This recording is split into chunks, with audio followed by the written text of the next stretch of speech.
Welcome back, Sycophants. As you can see, we're doing a little bit something different today. And if you've been paying attention to the intros and exits of the videos, you knew this was coming and you knew we were going to talk about things other than cars. So no M3 talk today, no Porsche talk today. So we're going to talk tennis shoes, specifically running shoes. So if you're not interested in this, you better tune out now, because this is not going to be something that you're going to get a whole lot out of.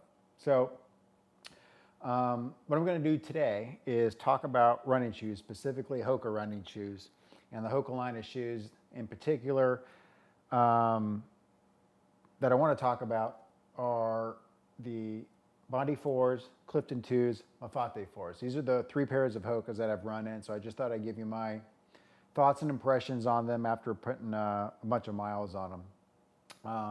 And before I get into each specific model of Hokas, I'll run some video footage of weighing each of these shoes so you get an idea of how much they weigh. My guess is the Cliftons will be the lightest, the Bondis will be in the middle, and the Mafates will be the heaviest shoe. And each shoe is a little bit different, which will explain why they have a weight difference. So let's get started. Let's talk about why I'm running in Hokas to begin with. First of all, I got terrible knees. My knees are bad. I got 2 knee surgeries. I've had neck surgery, back and shoulder physical therapy. I've got pinched nerves, a sciatica or something in my lower back. I've got arthritis in my hips. I've got feet problems. My feet take a pounding. I get all kinds of blisters and bruising on my feet. So I need something with a whole lot of cushion. And so far I found that these shoes provide the best amount of cushion that I've been able to run in and feel good wearing. So let's get started with the Bondi 4s. These are sort of my go-to shoe. I've probably had 3 or 4 pairs of the Bondi 4s. And I first bought a pair of these after I was running in a pair of Nikes. These are Vomero 9s. And I also ran in some Nike Pegasus, which I got on right now. These are like 2 or 3 iterations of the Pegasus removed. But I was running these Nike shoes. And normally I don't run in Nike shoes because I can't fit my feet in Nike shoes. My feet are too wide. And Nike shoes always tend to run very narrow for my feet. So normally I didn't run in them. But the Pegasus you could order in a wide. And so I was able to jam my feet into a Pegasus. And I had these sort of left over, so I was running in these. But once I tried the Hokas, man, pretty much every shoe, including these Nikes, felt like flats. I mean, I might as well have been running in spikes on a cinder track.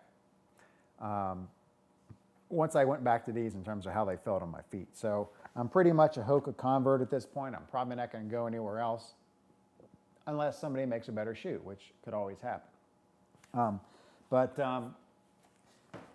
These are like a 2 or 3 cycle removed pair of Bondi 4s that I had. I probably ran in these a year and a half ago. And as you can see, they've taken a beating. My right gait on my right leg is awful. It's not the way it should be, so I wear the right side, the right part of the sole on my right shoe. I mean, I literally wear it down to the nub. If you compare it to this pair, this is my newest pair. I probably got 100 miles on this pair. This pair probably had 500 or more. You can see where I wore it all the way down to this black part right here, this black part, which is the same thing as this silver part right here. So you can see I've got another ½ an inch to go here to wear down. That's how much I wore down these shoes. And these, like I said, these probably had like 500 miles or more on them before I finally gave up and bought another pair. So these probably got another 400 miles in them. It's a really good shoe. Let me preface everything I'm saying about these shoes is, hey, I am not a trained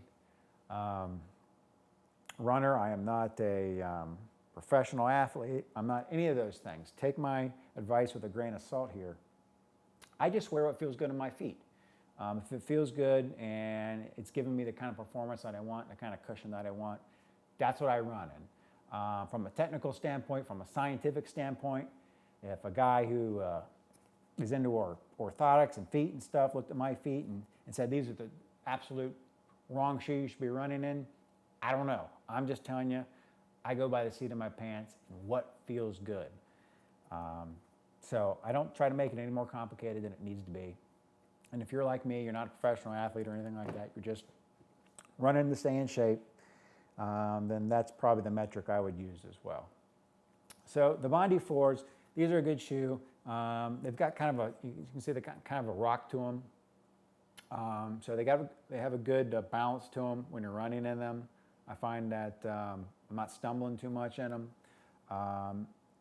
Like I said, normally I order wide shoes in Nikes, but I don't need to do that in the Hokas. These are a regular width shoe, and I fit fine in them. Now, for 20 years, I bought 10.5s on pretty much everything, and my feet were 10.5s.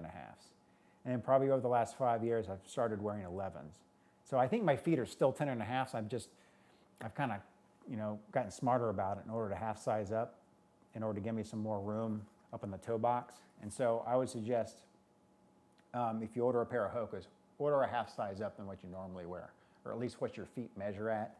And that should give you enough room up in the toe box so you don't get any blistering or anything like that. Now, I do run in toe socks. I also run in regular socks. I kind of switch between the two, just depending on how my feet and my toes are feeling any particular week.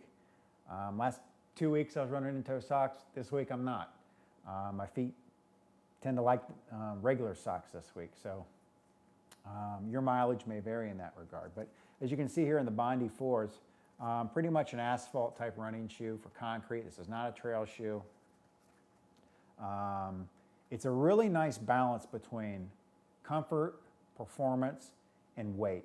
Of all the shoes that I run in from Hoka, this is probably kind of the jack of all trades shoe for me. I just bought a pair of the Clifton 2s, and that's what this pair is right here. A lot of other runners have had good success in this shoe, so I figured, hey, I'll try them out and see if they're any better or worse than the Bondi 4s. And what I found is, compared to the Bondi 4s, tread pattern, the sole, pretty much the same. Again, sort of an asphalt type running shoe. Maybe a tad bit more aggressive in the Clifton 2s, but not really a whole lot.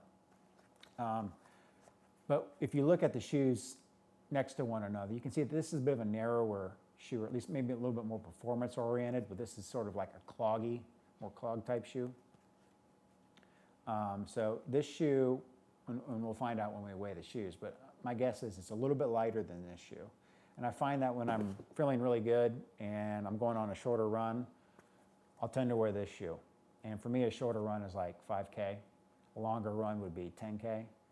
I'm not really a long distance runner, so if I'm running 10K, I almost always wear this shoe to give me the maximum cushion. And it just depends on how far you run, how long you run. If you're by distance, if you run by distance or you run by time, how often you run, all that sort of stuff. It's going to depend on what shoe is going to be the best for your feet. I tend to run almost every day, but I don't run long distances.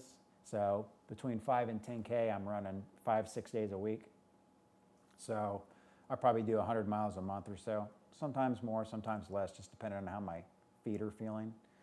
And it also depends on what your pace is. I'm not a real fast runner. I probably do 7:45 to 8:15 miles, so not slow but not fast, sort of in the middle.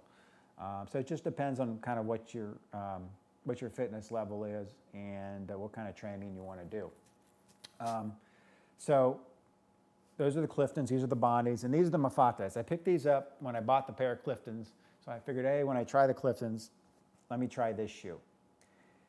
The Mafate is really a different shoe than these other two. I would consider this almost a purpose-built trail shoe.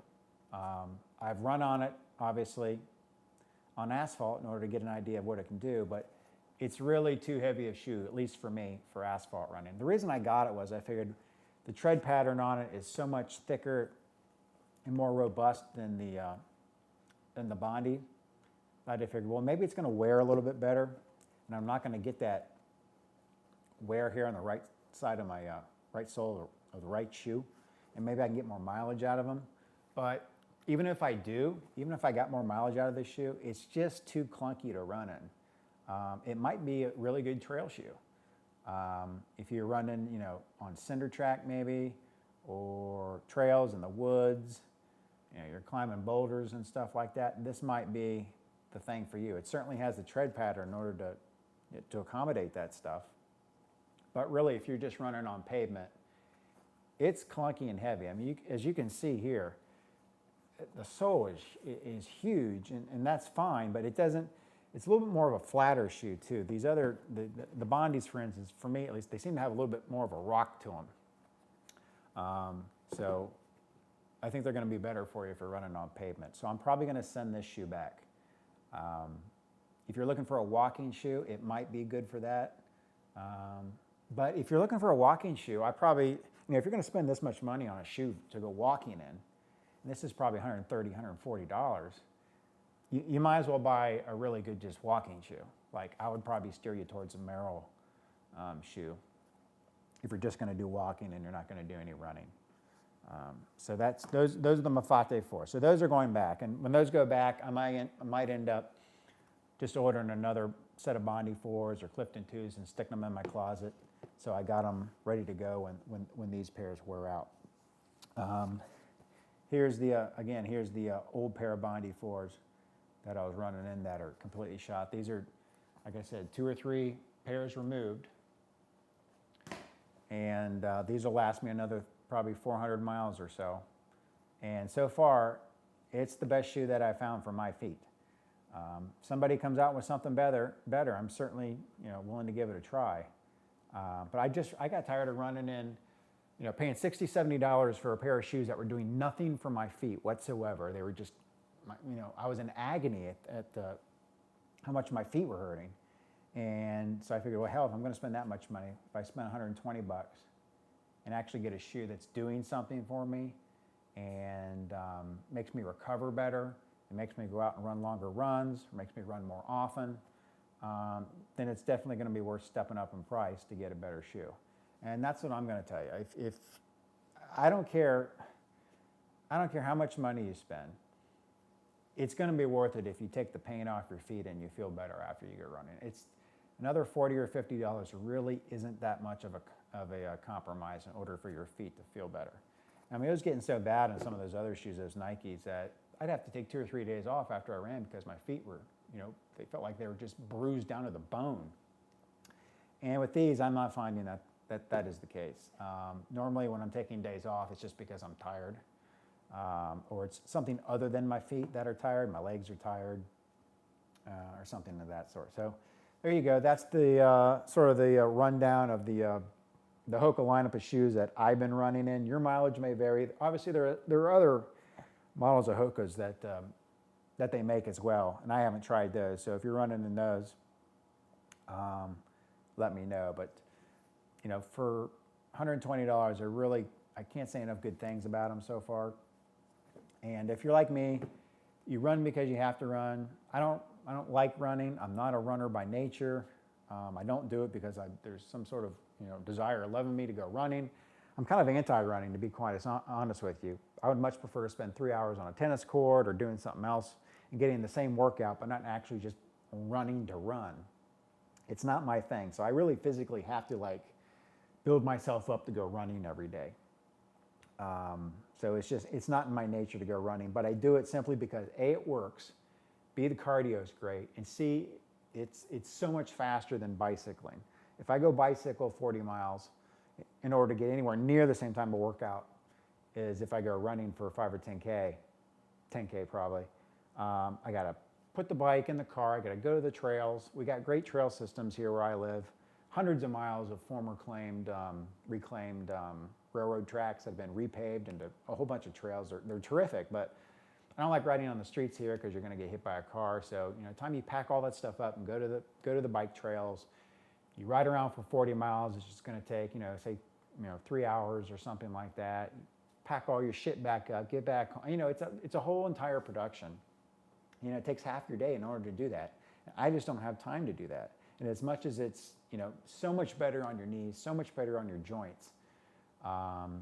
If you're looking to maximize comfort and, you know, take pain off your joints and stuff like that. Certainly biking will do that compared to running, but running is just way too efficient. By the time, you know, all I have to do is put my shoes on, you know, put a shirt on, put my shorts on, and by the time I leave the driveway to the time I get back home, it's 45 minutes and I am done. The workout is in. I don't have to go anywhere. I don't have to pack anything up. I don't have to do anything extra other than just put my shoes on and go running. So that's the reason I do it. And reluctantly I do it. Like I said, I don't run because I like to run. I do it because it just works. So your mileage may vary on that. If you have any questions about any of these models, let me know, and I'll try to steer you in the right direction. If you like this video, like it. If you didn't like it, don't like it. And share it with your buddies if you like. And if you hadn't subscribed already, subscribe today so you never miss an episode. Yeah, that's what I meant. Take care.